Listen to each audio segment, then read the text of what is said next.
అందరికీ నమస్కారం. అమ్మ మాట అమ్మాయి బాట ఛానల్కి స్వాగతం. కథ చెప్పుకుందామా? అధర్మ సత్రం. విమలాపురం జమీందారి గ్రామం.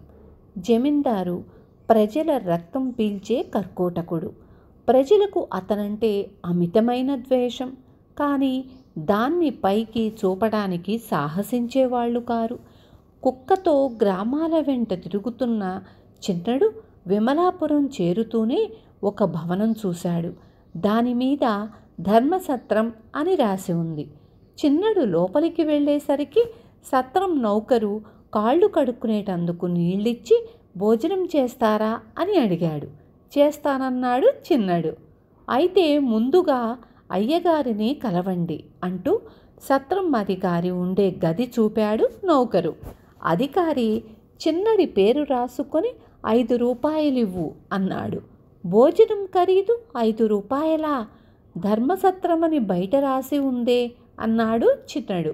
అధికారి నవ్వుతూ, అది భోజనం ఖరీదు కాదు, ఈ ఊళ్ళో త్వరలో ఒక శివాలయం కట్టబోతున్నాము, అందుకోసం ఈ విధంగా డబ్బు వసూలు చెయ్యమని సత్రం ధర్మకర్త గారైన జమీందారు గారు ఆదేశం ఇచ్చారు అన్నాడు.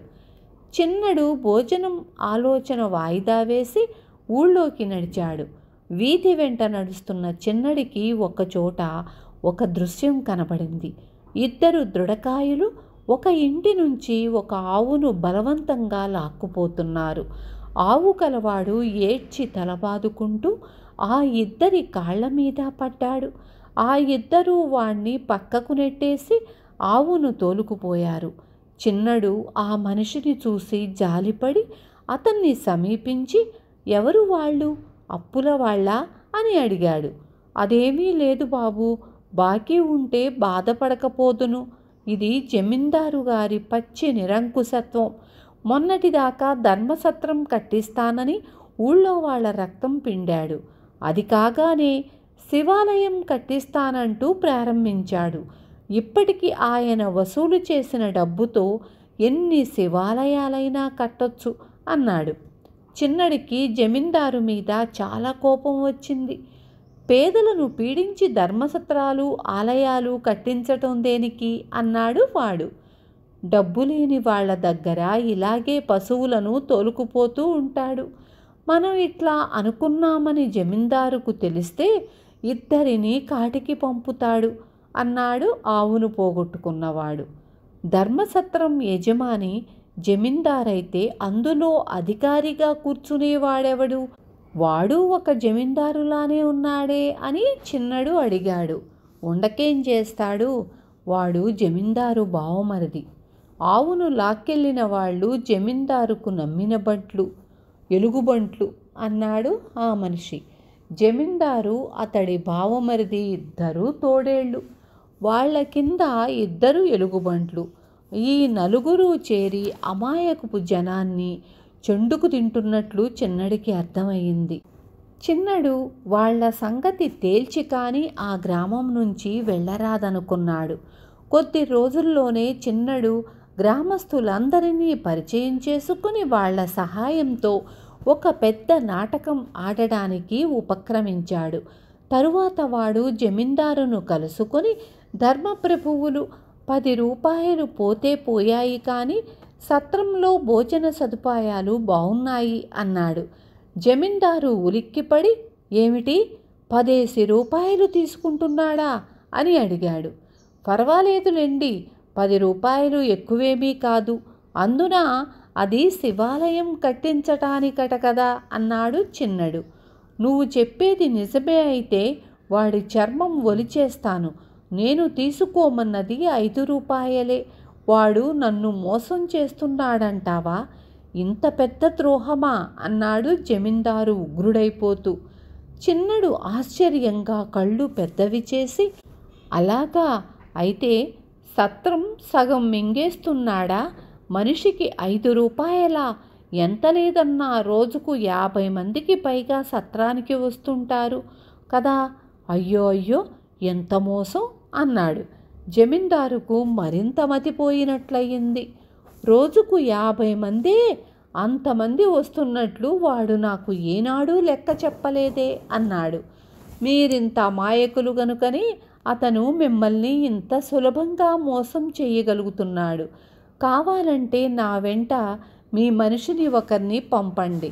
అతను చేసే మోసం కళ్ళారా చూడవచ్చు. నేను సత్రంలోనే కదా ఉంటున్నాను అన్నాడు చిన్నడు. జమీందారు చిన్నడి మాట నమ్మి వాడి వెంట తన మనిషిని పంపాడు. ఆ సాయంకాలం చిన్నడు ఆ మనిషితో సహా సత్రానికి ఎదురుగా మాటు వేశాడు. చిన్నడు తయారు చేసిన యువకులు జట్లు జట్లుగా తలపాగాలు చుట్టుకొని ప్రయాణికుల్లాగా సత్రంలోకి పోవటము, మరికొందరు భోజనం చేసినట్టు మూతులు తుడుచుకుంటూ తేన్చుతూ బయటికి వస్తూ ఉండటము జమీందారు మనిషి చాలాసేపు చూశాడు. వాడు జమీందారు దగ్గరకు వెళ్ళి, ఈ ఒక్క పూటే 50-60 మంది దాకా ప్రయాణికులు సత్రంలో భోజనం చేశారు అన్నాడు. ఈ మాటలు విన్న జమీందారు కళ్ళు చింతనిప్పులల్లే అయ్యాయి. శాంతించండి, ఇవాళ వచ్చిన వారి సంఖ్య ఎంత చెబుతాడో చూసి మరీ చర్య తీసుకోవడం మంచిది అని చిన్నడు జమీందారును అప్పటికి శాంతపరిచాడు. మర్నాడు ఉదయం జమీందారు వద్దకు అతని బావమరిది వచ్చి సత్రం లెక్కలు చూపించాడు. సత్రంలో భోజనాలు చేసిన వారి సంఖ్య 12గా చూపబడుతున్నది.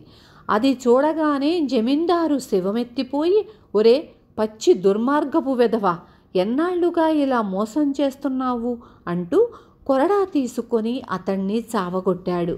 దెబ్బలకు కారణం తెలియక, దెబ్బలకు తట్టుకోలేక జమీందారు బావమరిది అక్కడి నుంచి పారిపోయాడు. తను ఏదన్నా చెప్పుకుందామన్నా అడుగుదామన్నా జమీందారు అవకాశం ఇవ్వలేదాయే.